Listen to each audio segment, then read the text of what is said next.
Thanks for making it here tonight. We're running 4.5 minutes late. Right, so basically, we want to give each team a chance to present to the rest of us what ideas they have come up with in the past few weeks. We have already had a look at your concept documents, so we have an inkling idea of what the game is about, but we expect to hear more from you. First off, by special request, we have Team F with the game The Forgotten Mage. Yes. Please. Can we turn off the lights because we should have the Yes, sure. So what did we learn? First lesson of... because this is actually a very light thing on the document. It looks very nice. Up here, it's switch off. On the laptop, I was like, that looks so great. No. I can't change it now. I hardly use any background pictures on my presentation anymore because but you the never know where you the next points are going to look like these. Okay, so our game is called, for now, The Forgotten Mage, and we've decided to call our team Full Spectrum Games. We are Emily Miles, our team leader, the boss, and she does programming along with Nick Spiteri and Luke Nova and Hawaii. Roberto One is doing game and level design, and I'm doing art and level design as well, as you can see up there. That's one of mine. Should be blue. Okay. Our game is a 2D puzzle platformer, which is based around a wizard who has to use elemental powers to solve puzzles and progress along levels in order to discover more of his story, which it revolves around the wizard, as I mentioned, who survived the genocide of his people and is now the last remaining wizard alive, and has woken up from a sleep that he was placed in many, many years later and has no idea what happened before or during his sleep. The magic system is based on the elements and the use of arcane magic, and he can only use the elements which are very close to him, such as if he has a pond next to him, he can use water. If he's standing on the ground, he can pick up earth, and so on and so on. He'll have to use these powers in order to solve puzzles that will have various solutions, but he has to find the correct one using only what's available to him at the time.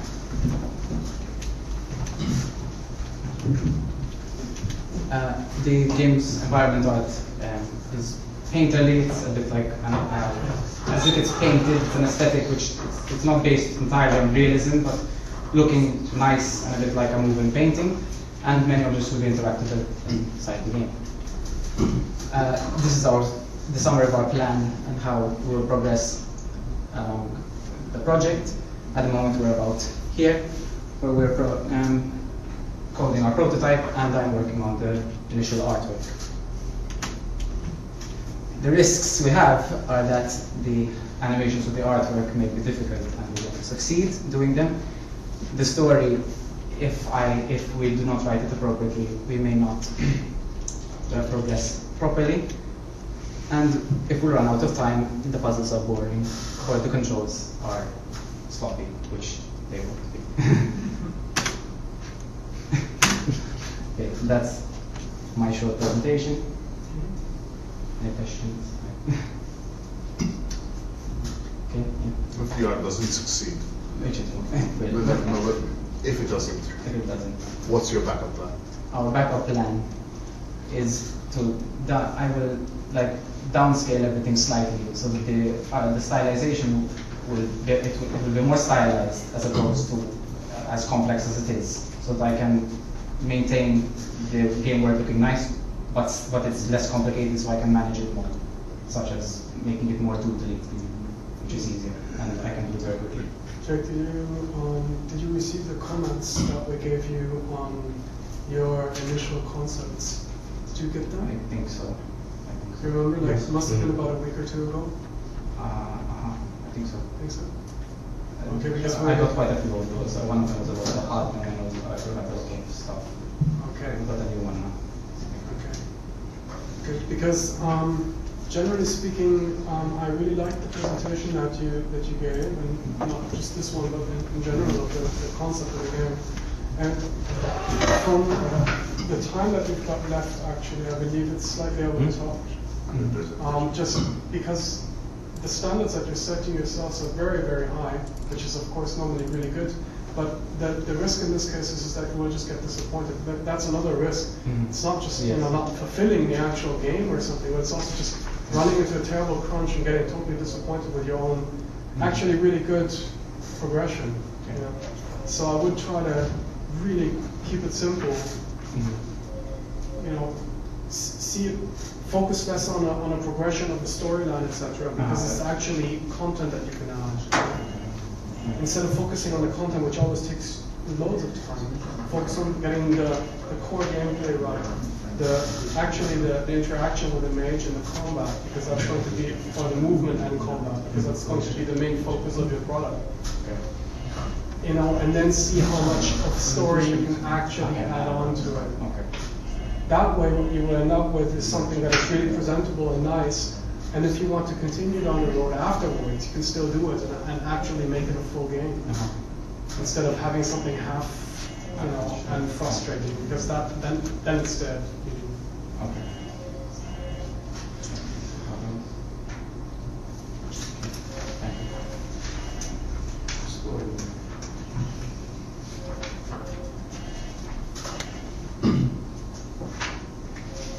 I like the story actually. The story is quite good, actually. I love the way it has been evolved.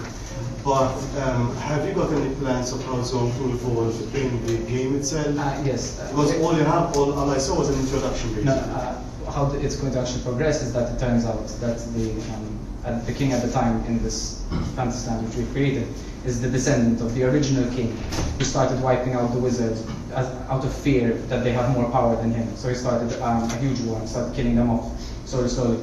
And as you go along, you're going to meet like earth spirits, spirits of the land, who will give you a little flashback of what happened.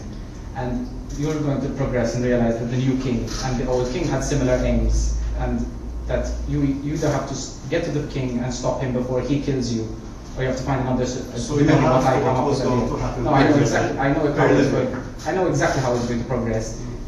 I just have to like, depending how many levels we do and whatever, I just have to segment it that way and write it, because all I'm doing is the art, and if we do the story, I don't have any coding to do otherwise. So all I have to do is add these little. We're going to do them like little comic book pages, so it will give you like just a quick and interesting way of seeing the storyline. I mean, that's a good plan, please. Good.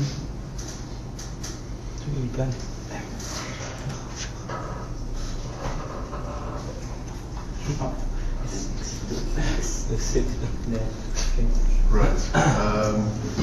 You are right about where this First is one, we are. We're here. But I'm where the beginning. No. We are. At the moment, we're coding the prototype, because we have a full prototype level, quite a large level, ready, designed wise, and it's up to scale. I actually have it here.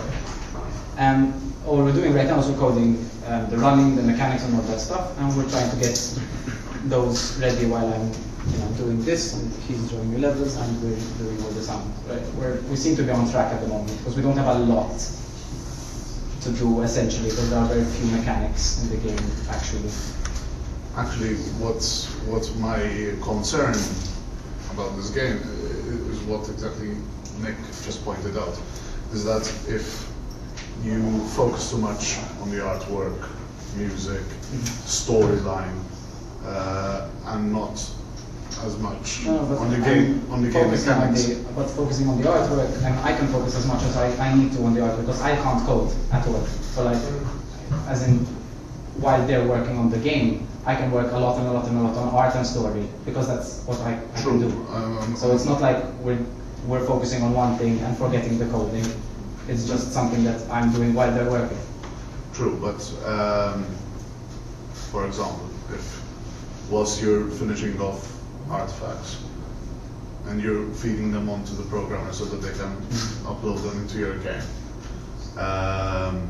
that might distract them from actually creating the game mechanics. Oh, okay. That's what I'm trying to do. Okay. And as you said, if you reduce the amount of detail in the artwork, the game would still work.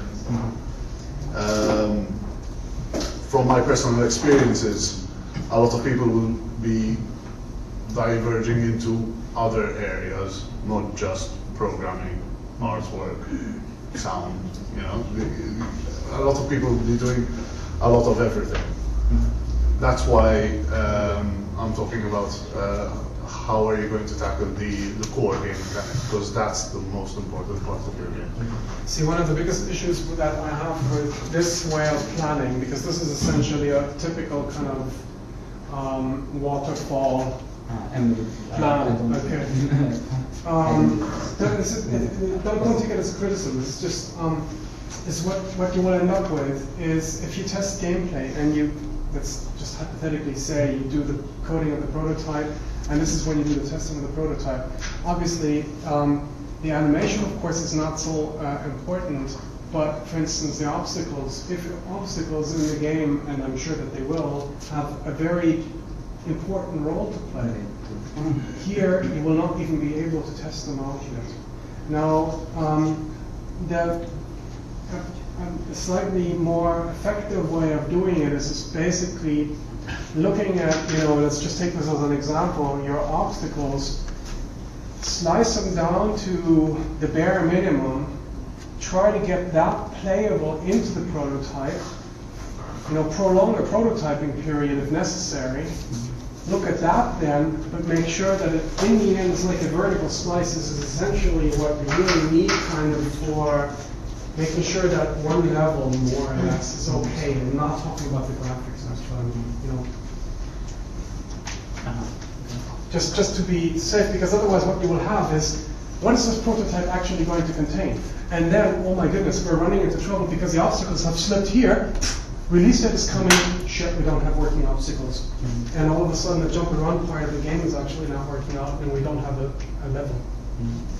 You may have created great level design, but if there is something to fill it with, technically, just watch out for that. Maybe you want to push back.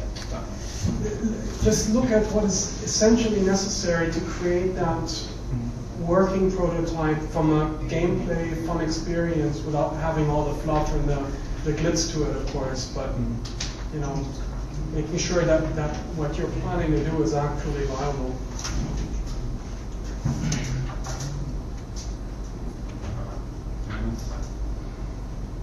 But it's good that you have the feeling that you're on track. That's very positive. Because I believe you have a big team of coders, right? Mostly coders. That's not bad. We have a dedicated artist, so it's... That's even better. So you can make it work and look good. That's good. Okay. Yes.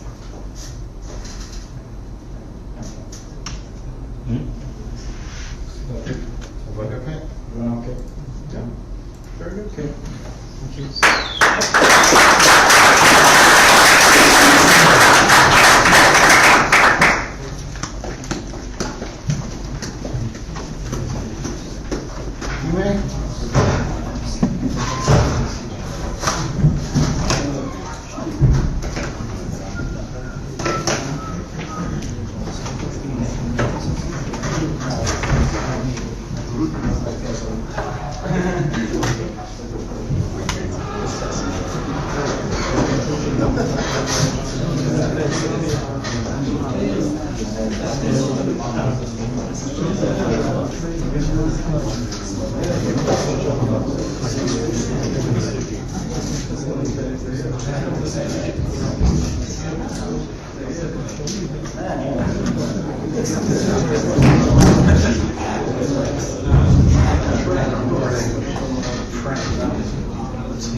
Good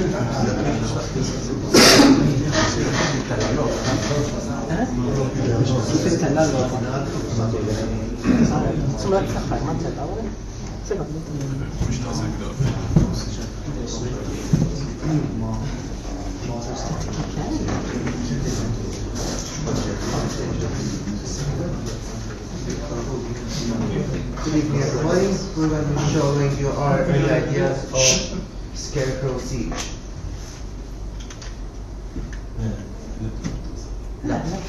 Sorry. Keyboard over there, not the one. So, we're a team of overall 6 people. We've got 3 developers, Daniel, Leon, and Andrew. They've got Mark, our dedicated art designer. There is John, who unfortunately could not be here this evening.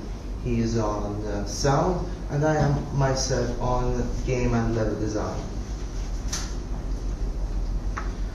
We are basically creating a good game, taking some ideas from the run-of-the-mill type of tower defense games. What we're doing is we are showcasing. We're doing like that. we want to go to farm, and basically what the animals and the farm owners have to defend the farm from the nasty scarecrows.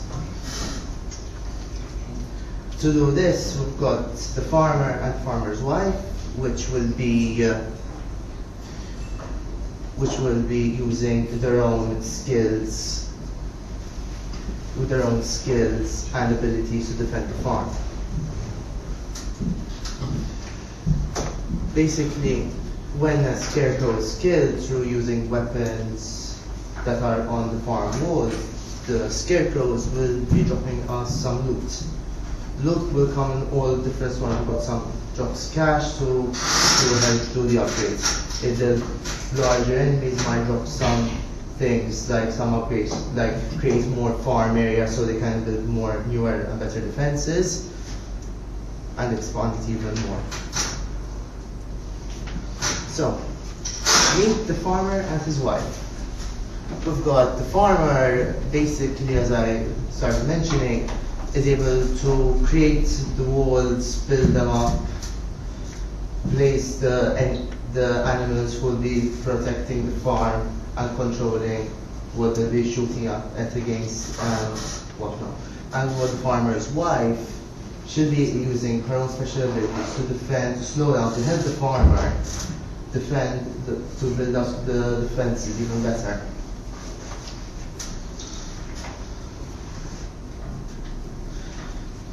The twist on the game, as we would like to call it, is that we are using the farm. We're controlling the characters to show to define what they will be literally doing. So in the game, you'll be focusing on the farmer, and you want to add a new turret on the wall, you use him. If you want to slow down the enemies, we use the queen to slow them down. Here's some artwork. More or less, the enemies will be a continual wave onto our farms. We've got 2 different variations of our early prototype artwork.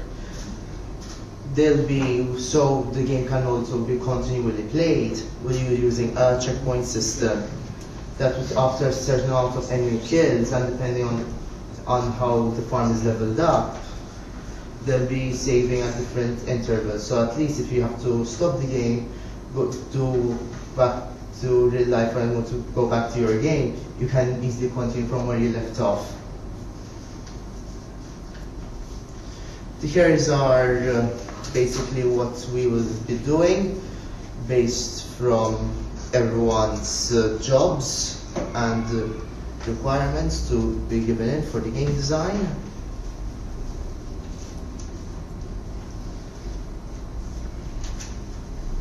So, our main risk that we are worried about is having the right balance in the game. As if you have a very good idea of gameplay, but then for killing enemies or the upgrades might not be too overpowerful or this sort of stuff, will not have a balanced out game, and it will not be, and it can be either too easy, which the player will get bored as no one's playing the game. But then on the other hand, it might be also make it too difficult, where players will not play it whatsoever because just can't play get past the first level. Obviously, keeping this in mind, we need to make sure that to have the right balance, it will keep on being fun, addicting, and we're able to play.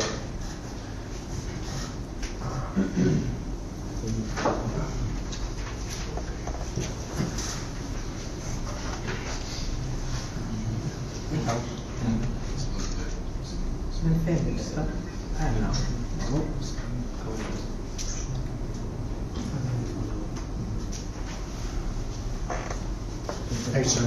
Yes, it is. Throw away. There you go. So as you can see, we've got an early prototype over here. We've got the enemies incoming, and Andrew has just placed a turret on the farm's wall to start shooting at the enemies. When they click on them, these are planned on being changed into icons, not just words. But they can increase at the moment for the basic movements. The fire rate, damage, and the range can be increased. Further upgrades will be implemented.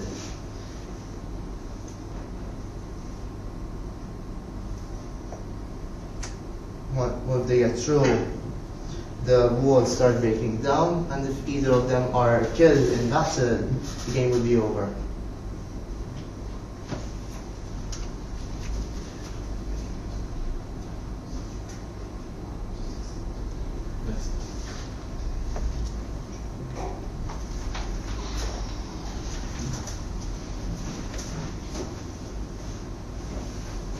Any questions? You mentioned something about enemies protecting the farm. How would they protect it? Or whether you put controls? Basically, we put in gutters to just for test out, but that we will already replace with artwork. We've got, for example, the most basic of sentries, put it this way, would be chicken guns. Chickens shooting their own eggs as they lay them, they fire them out at the enemies. So we'll replace an area. We're trying to come up with our best ways possible to show what the animals can do to fight scarecrows. Most obvious question, why scarecrows? Why not scarecrows, actually? Because scarecrows are usually used to protect farms. Yeah, but Why generally... not, for example, crows, maybe genetically modified plants? We went for scarecrows because we came up with the idea to use them as they're always sitting there in the middle of the field under the hot sun. You think eventually they'd have enough of being there, they'd want to go inside and rest, sort of thing. So And what's the problem with them coming in for a rest inside? it's not their place. They're in the farm trying to already. do that forcefully, that's the problem. Aren't they in the farm already? Pardon? Aren't they in the farm already? They're on the farm and not the actual farm. I like the idea of evil scarecrows coming in, kind of ripping out my brains, and that's cool. It's like zombies, just with a twist, basically. And they even walk like zombies in horror movies with scarecrows, same things. Scarecrows, zombies, mummies, same but different, right? Yeah. So that's cool. But we're not only, but for example, you mentioned the crows, we'll be using them in some way. We're already drawing up some ideas of how we're going to use them to help the scarecrows. At the same time, you don't have always the same thing coming up and up and up. Exactly, like we've got on paper, we're still prototyping with them with around 6 or 8 different enemies. Hopefully to increase them a bit more. Why 6 or 8 enemies? Might as well get 4 really well polished up, have a very playable again, game. as I said, it's on paper, so then we'll start testing out and then we'll see what might work, might not work. then we put them in to see how they react. And how many guns do you have?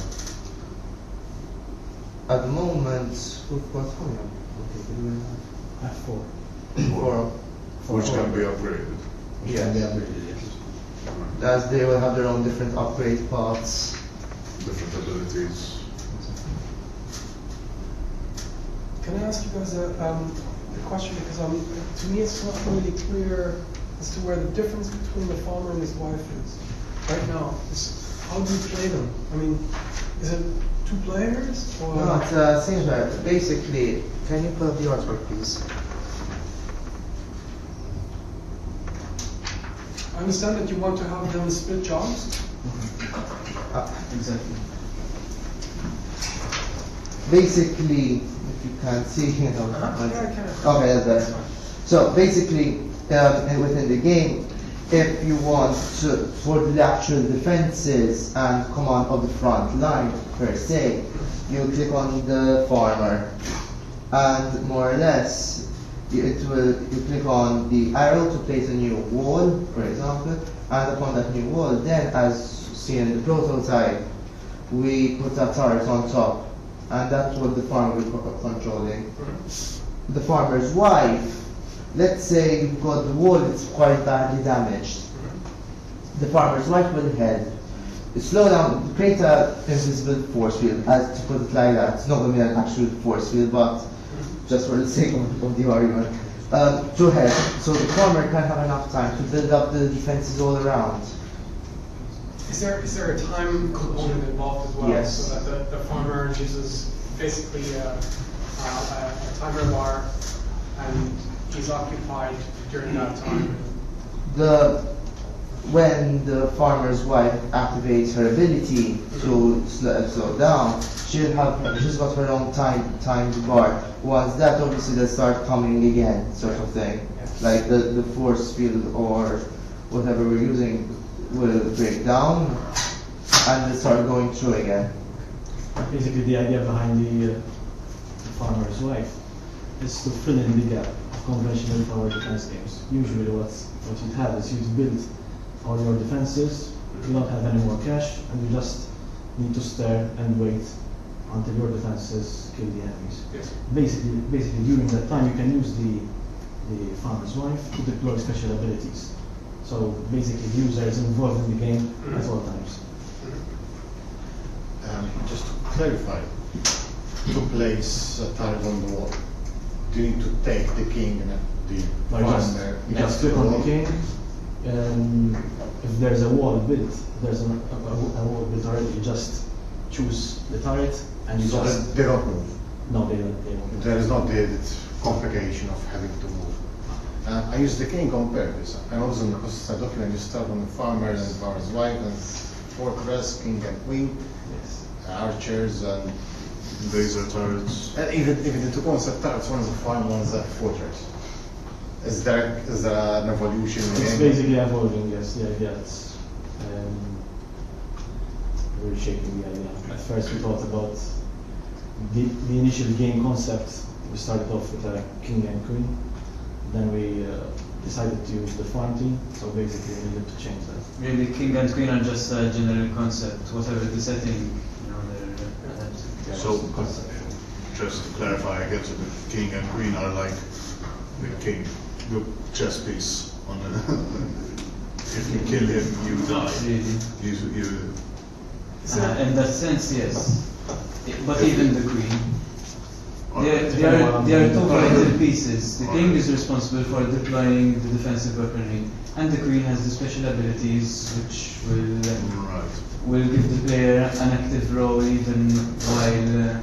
So in a sense, there are two icons. One will deploy offensive, the other will deploy defensive. But they also serve as targets. Well, if the scarecrows break through,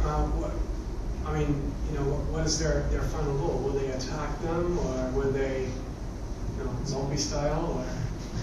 They will get rid of that. They break through the defenses. They will try and reach the king and queen, basically try to do that. Yeah, I'm just tossing it into the crowd, because effectively what you could do is you could say, okay, game ends when both have fallen. Yeah. You could try to kind of keep it up until the wave ends or something, with one alive. I don't know, just as an idea.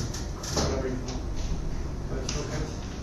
I like the ISO style actually more than the top down. It's more playful. I think top down is sort of. Yes, that's basically what we're trying to add two different ideas to the ISO style. Were you actually playing the demo, or was it just? That's playable, yes. It's playable. Yes. But you can't lose at all. So you know how busy you are with placing turrets and clicking and building defenses. Basically, what we try to do is we try to get the core of the game playable, so we could get the game designer busy, so we can start fine-tuning probably all the variables. That's super that you've got that. That's actually really, really good. I had a good read of the concept document earlier today, and I think it's a nice high-level concept. I think one of the issues you've got, as I think Jonathan and other people are pointing out, is there's a kind of lot of mixed metaphors in the concept. Where you talk about a farm, but lasers and tanks, and then king and queen, all this kind of stuff. And I think that's only to be expected at this stage in development, that things can be a bit kind of confused, and the sort of clear vision hasn't necessarily come out. One of the things that did strike me though was Nick was talking about saying that the scarecrows are kind of the same as zombies in terms of town follow. And it got me thinking, because this reminds me a great deal of a game that came out before you were born, called Rampart, which was made by Atari. And really that's the kind of the daddy of tower defense games. And it's well worth going off and having a look at it. I think there's bound to be a copy on YouTube that you can watch.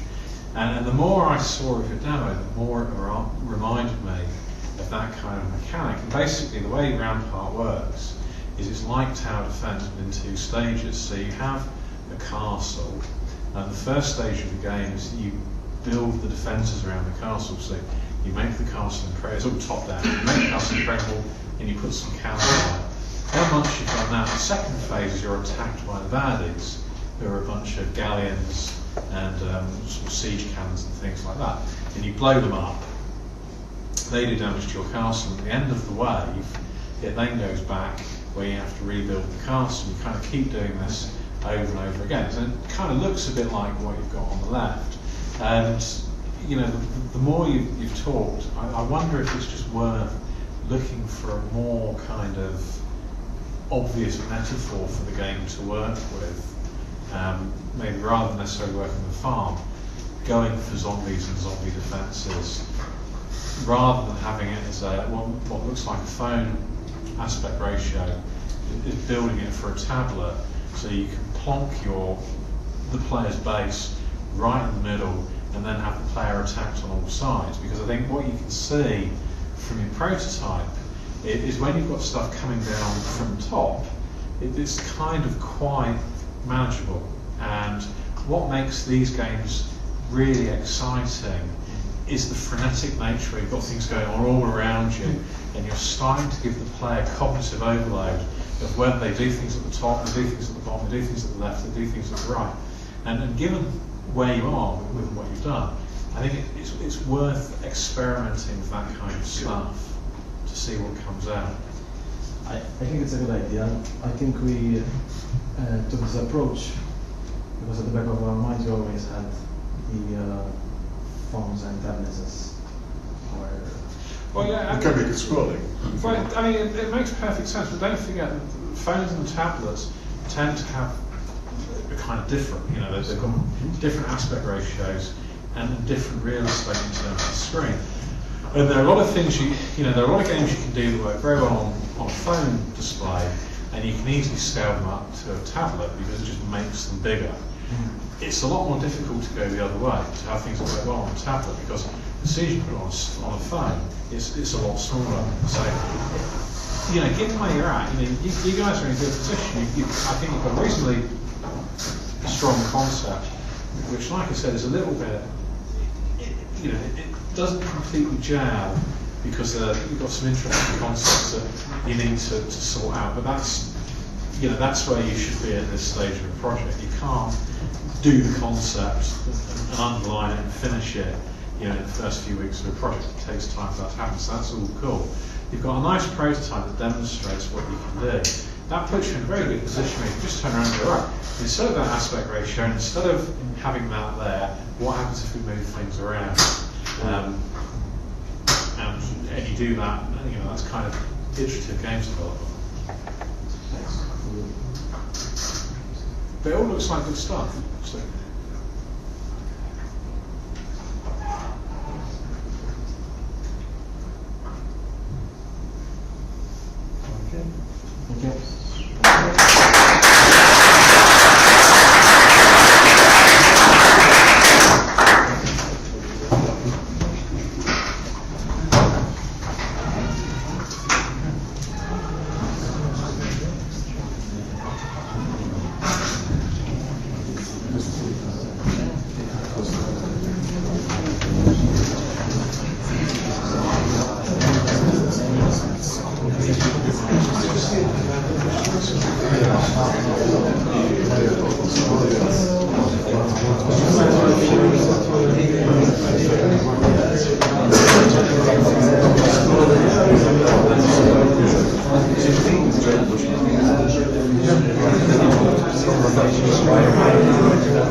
So, good evening. Our game is called Kabila Pinyado. Basically, it's in Swahili. That is an African language. Obviously, our team is going to be a tribal game. We are Team B till now. I'm Noel Abdullah. I will be the leader. Basically, I will be leading the other guys and leading stuff. Even arranging things how they will basically work. I'm the lead programmer as well. There is Lee Galia, which will be mainly a programmer. Mark Said as well, and Michaela Shkambri as well. Here I have Stephen as well, which is our artist. And basically what you see and what is here is basically his works. So we were inspired by basically 4 games. As controls, first we were going to do it for web and mobile, but then they told us it's better we focus on web, and we will go with that. But as controls, we going like Go Ninja works basically. Even as a graphic style, we're going similar to what Go Ninja looks like. Excuse me, could you slightly point out the controls of Go Ninja for the people who don't know? Just to, yes, I have a slide on controls. Okay. No, don't you mention some other techniques? Yes, yes. Yeah. Another one is Subway Surfer. If someone has played it, it's now getting a bit famous as a game. That's also about controls. Some other basic controls, as in for ideas, there was Robot Unicorn Tech. Basically, this game is about a unicorn that you have to control, and it basically the dashing ability will.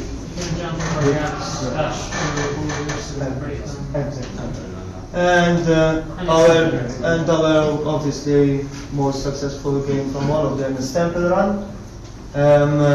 They suggested we should look at it, and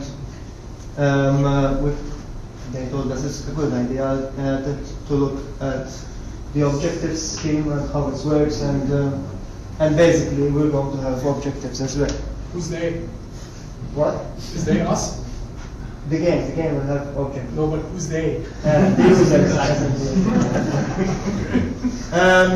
As controls, the player will have 4 states. The character will be able to be in 4 states. It will be controlled by the up, down, and left. Right arrow. Yes. The left won't you don't going to need it because it's basically a 2D game going from from left to right. And the space bar is the jump. These are the controls. So up arrow you're going to jump, and the down arrow the character will be able to slide, and the right arrow is going to be able to dash through, for example, boulders or, for example, enemies, and there are spikes and so on. There's a lot of obstacles. The space bar is a special key. Basically, the user while jumping can use the mask, which I will explain in a minute. It has the ability when the character is jumping, basically it can glide. So the game story basically there is Nguvu Wamungu, which is the name of the mighty god, which has Uzo, the character name, who is a mask maker, basically to recollect all his masks, collect as much as possible of his previously run masks, basically. As I told you before, it's going to be a 2D game, side-scrolling, and where you will control basically the character and basically evade as many as possible obstacles, get the highest score, and fill up the masks. Now, the user main objectives will be to basically collect vials which will have colors in them, to basically fill the mask, because when the god sends the mask, it will be without color. I will show you the screenshots in a minute. For now, it's a little bit different. And basically, he has to obviously evade the obstacles to reach as far as possible and collect as many as possible masks. Also, there will be secondary objectives, which basically we took the idea from Temple Run, where, for example, if you manage to get to 100 meters, you will get a bonus point, and basically you unlock an achievement. That is Uzo. Without the mask. Yeah, without the mask and without the deadlocks and. So the game is basically aimed for casual gamers, especially teenagers, because obviously in the beginning we're also targeting it to mobile devices, but internet is also a lot used by teenagers. It's also a fast game, so it will start fast and also gets faster by time. So as you collect one mask, you basically speed up. And So, you can gain more points. yeah. Obviously, because by getting speed up, you travel more. The challenge is to get the maximum amount of masks, basically to get the bonus, and then obviously get the high score. Sorry. And trying to avoid obstacles as much as possible to achieve the longest run, basically. So the main features of the game, there will be different masks, different obstacles, and also the different obstacles can be tackled differently. For example, and the demo will show you the spikes. Basically, spikes, you can jump over them, so you can avoid them like that, or you can dash through them. So, because the spikes are traps underneath the ground, basically they go. As in, like, they'll be hidden under the ground. If you dash over them fast enough, it won't trigger spikes. So basically, you have to time your dashing. What? Like Prince of Persia. Yeah, that's one. Obviously, there will be multiple objectives, which obviously will be written on the objectives list, and bonuses that will be given when you fill up a mask or achieve an objective. So, you have the first drawings of the spikes, so you can dash through them or jump over them. That's the multiple ways of getting over an objective. There would be maybe pillars, maybe we'll try to implement them. Flying arrows. There'll be like the entrance to a cave. You will pass through them to get to the cave. Yes. Because we have different terrains, and we'll show you obviously in a minute. There will be stalactites and stalagmites that can come down upon you. Inside caves? Yeah, inside the caves. There will be like thin places of earth that can fall down, so you have to dash through them. Like in Contra? Yeah, and basically there will be more and more. So the main objectives, as I told you before, are collect as much as possible, yeah, and achieve as much as possible objective to finally score the highest score. So basically this is how it will look like. Thanks to Stephen. So you have, for example, the normal terrain. For example, here there would be spikes that you could dash through them. These are the vials, so we collect these things to fill up the mosque. You can see it here. There will be obstacles, like you have to jump from here. There would be different terrains, like caves, grass grounds, and gravel grounds as well. And that's a pitfall, by the way. That is also, and then you have the high score up there.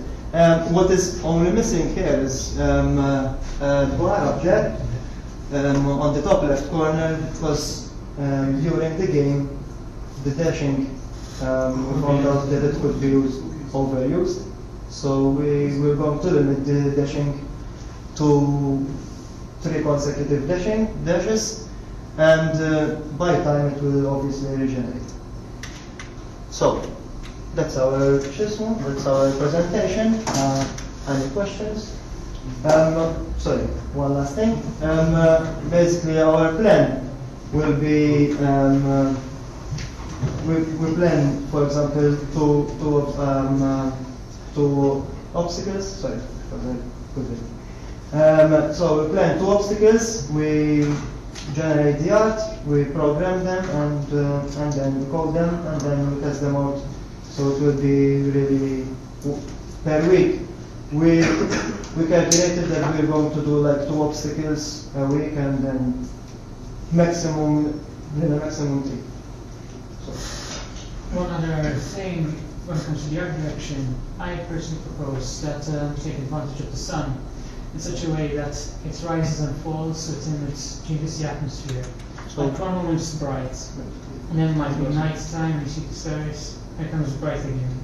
You know, we give variety to the player, which eventually get bored of seeing the same thing over and over again. Yeah. And the levels will be randomly generated. So for now, the prototype is they are randomly generated, but when it responds, they're the same. But in the end, in the final game, they will be like regenerated from the beginning. If you manage to pull it off with the sun and the stars, if you have a cycle, you could theoretically think about maybe attaching some of the obstacles to the time of day. Mm-hmm. Just because as a player, I will notice this. I will just keep on running, and then it will turn dark. And if all of a sudden something changes in the behavior of the game, that's always nice. It's cool. Because I want to go through the night and see the sun again, you know. And then so you're saying, sorry, because so if I understood you like well, your dangers, like certain enemies come out. you basically have like obstacles that, for example, appear only in the night, and yeah, like bats or God knows what. I mean, you could come up with something. Yes. It's just that as long as you have a cycle that works, that I can follow while I progress and run and run and run.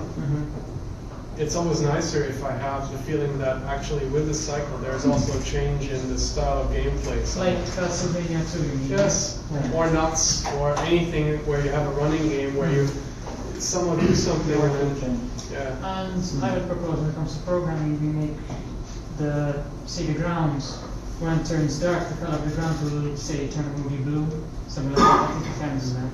That's really, but I like the graphic stuff is very nice. These are like ideas, but I think we can. To do what you're just describing with the ground, all we need to do is blend diffuse channel for the background textures, and that should do exactly what you want. I mean, this is something you see this kind of thing a lot in Wind Waker, where you've got exactly the scene you've got there, where you've got a bright light in the background, and everything in front of it is desaturated. You just do that by blending with diffuse colour. So when it goes dark, you want all of the background textures to look darker. As it comes light, you want them all to look light again, because it gives you the impression that they're reflecting ambient sunlight. So it just builds that illusion, even though it's not sort of physically sound, but it works. Thanks. When you were talking about the obstacles, do I understand it correctly that you're going to try to do 3 a week, or are you going to do 3 in total? No, 3 a week, maximum 3 a week, because the other guys are the first time, so basically I did the programming last year, so... How many obstacles in total are you thinking of doing? 3 a week, you have 12 weeks left. Yes, but then obviously after the 9th week or 8th week we'll be testing it to see if it works. Because it might be a bit much, that's what I'm... Yes, but if it's going to be as in night, for the night we'll have some obstacles. Yes. I mean, for the night we'll have some obstacles, and for example in the morning we'll have certain obstacles. No, fair enough. We've already done the brainstorming, very little. I'm just stating the fact that there will be too much. Because the thing is, since it's an infinite game, infinite as in level, the thing is you want to change and change. So for example, I mean, okay, we try to reuse, for example, boulders. You can, you have, for example, 2 or 3, and from those 3 you can rotate them. And because it's best to be well polished rather than having yes. Yes. In fact, that's why I said maximum 3, because if we do 2 and they're good and we test them out and they're good, we just leave Even them. if you do 1 a week, I think it would be more than sufficient. You have a prototype to show us? But since we're 3 programmers, I said I mean, I can program one myself and the others together they can program one also. I mean, as far as that's concerned, I think there are 2 things that come out. Firstly, it might be worth getting one programmer to do the obstacles, because they can learn a lot about doing obstacles from doing the obstacles, rather than have everybody doing the obstacles. But that's how you want to slice and dice. Can you please repeat, because I do this? Right. What I'm saying, you've got the choice of you either get all of the programmers to write some obstacles each, or you get one programmer to write all of the obstacles. Now, if you get one programmer to do all of the obstacles, the sooner they don't screw up, right, that's a big assumption. They'll learn a lot about doing obstacles by doing more obstacles. So you should find you end up with better obstacle mechanics by the end of it. And this kind of ties into the second thing I was going to say, was rather than looking to have lots of different types of obstacles, it's worth having a look to see what they do with Super Meat Boy, where they've got a few different types of obstacle mechanics, and they just look to level those mechanics up. So, a good example is something like where you've got the spikes. The first level of spikes is the spikes just go like that. The second level is they come up again immediately afterwards. It's a different pattern. Because what you want to do with a game like this is it's all about getting the player to learn the patterns of the obstacles. And once they learn the pattern of the obstacle, then you change the pattern of the obstacle to make it harder. And people love that as much as they hate that. Would you agree with that, Nick? You're a QA background. Yes. Making things consistently annoying works very well. And I think with something like this, you don't need to have lots and lots of obstacles. I think what you had on your on the presentation, where you've got a hole in the ground, you've got spikes, you've got boulders that fall down, you've got the things that go like that, and you've got the arrows. That's a really good set to work with. And I think rather than kind of going, let's have another novel obstacle, if you look at each one of those obstacles and say, right, how can we actually level that obstacle up? So, where you've got the things that go like that, when they start, you just get one at a time. The next level, you get one and then another, or you get two. And just experiment with it that way, rather than writing lots and lots of novel code. Just look to reuse what you've got in suitably devious ways. Specifically in a running game, like these ones, I tend to develop a tunnel vision, in a sense. That the faster I go, the more I'm obviously focused on my unit and what is exactly in front of them. So more and more, I tend to blend up all art that's on the sides and stuff. It becomes irrelevant because I obviously want to get my guy to survive as long as possible. And Gareth is perfectly right. And the more I know what will face me, but the harder it gets, the more fun I derive from it. Going through that wall of arrows because there's like this one little gap is maybe a lot more satisfying than having 5 different colors on arrows. For instance, with arrows, let's say you jump over an arrow, but then there could be an arrow that's solo. That's maybe, let's say, a whole volley of arrows, and your only way to avoid this is to slide. Literally right on there. Exactly. You can do something like that.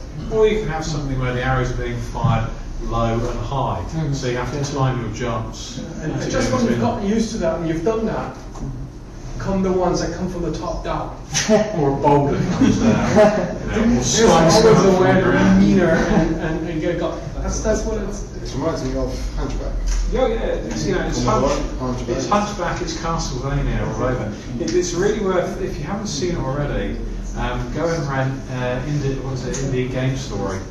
You can download it from Steam for a couple of euros. And that's a movie which is all about the people that develop Fez and develops another game. But most importantly, it's got Super Meat Boy developers on it.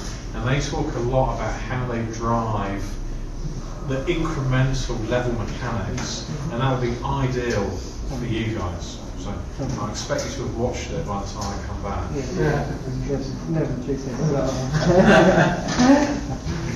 Drop little questions into it.